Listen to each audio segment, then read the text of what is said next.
one thing. The Nazis had been evil, and Europe and America had done well to rid that continent of Hitler and his cohort. Though blind to our own partial answers about contemporary social change, we were, on the other hand, confidently in solidarity about the German occupation of France. I remember, too, that while roaming France and Paris, I would frequently find myself before some centrally located monument, maybe one that was topped by a stone sentinel, bearing an endless list of names of people from that community, many with the same patronyms, who had been lost during the great conflict of 1914 to 1918. The towns and villages and cities of that epoch had officially remembered every local male who had died or disappeared during that horrendous conflict. Standing before these sad memorials, I wondered why there were not similar monuments raised to the local casualties of the Second World War.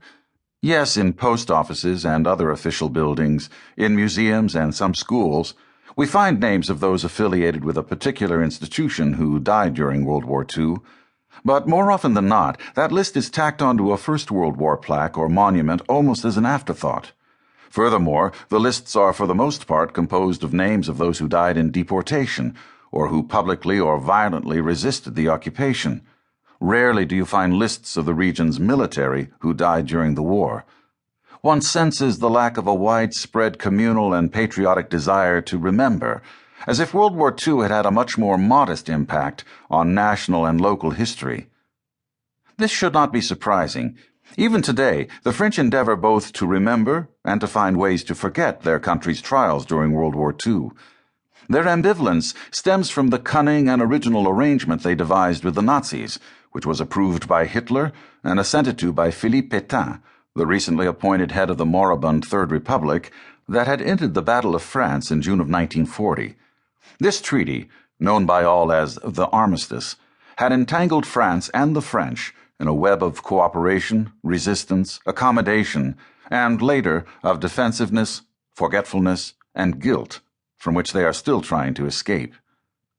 The word collaboration, the Germans first use Zusammenarbeit, working together, evolved into an epithet. One French veteran told me, with conviction, that it might have been better, at least for French memory and morale, had an armistice never been signed, had the French fought to defend Paris, then the Loire Valley, then central France, retreating if necessary, all the way to the Mediterranean and North Africa. But the Third Republic did sign this agreement, and it did agree to an administrative division of French territory, and it did legally vote to end the Third Republic itself, established in 1871 after an ignominious defeat by the Prussians the previous year. For the first time since the Renaissance, France in 1940 was a geographically incoherent nation.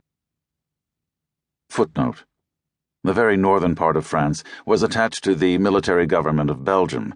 The eastern provinces of Alsace and Lorraine, which Germany had assimilated in the Franco-Prussian War and lost in the 1918 armistice, were reabsorbed into the Reich. Sections of southeastern France were put under Italian control, but the most significant division was between what became known as the occupied and the unoccupied zones, which lasted until November of 1942. The northern zone ranged from the Rhine to the entire Atlantic and Channel coasts, down to the Spanish border, and of course included Paris. The unoccupied, Vichy or Free Zone, comprised essentially central and south-central France to the Pyrenees, including most of the Mediterranean coast. End footnote. This administrative and geographical division would be replicated as a moral and psychological division for decades after the war, as collective memory endeavored to rewrite history. In what ways did Paris in 1940 pass from being a city known for its freedoms to a closed, uncanny, unfamiliar place? What effect did the open-endedness of the occupation, the uncertainty of its duration, have on Parisian daily life? And how did this uncanniness affect both Parisians and their occupiers? Films and novels, memoirs and diaries, photographs and letters of the period all make some reference to how the atmosphere of the City of Light changed with the arrival of German soldiers and, soon afterward, of the Nazi bureaucratic apparatus. To the Parisian, the Germans might have been ethnic cousins, but they were not French, and they certainly were not Parisians. Not since the late Middle Ages, during the 100 Years' War.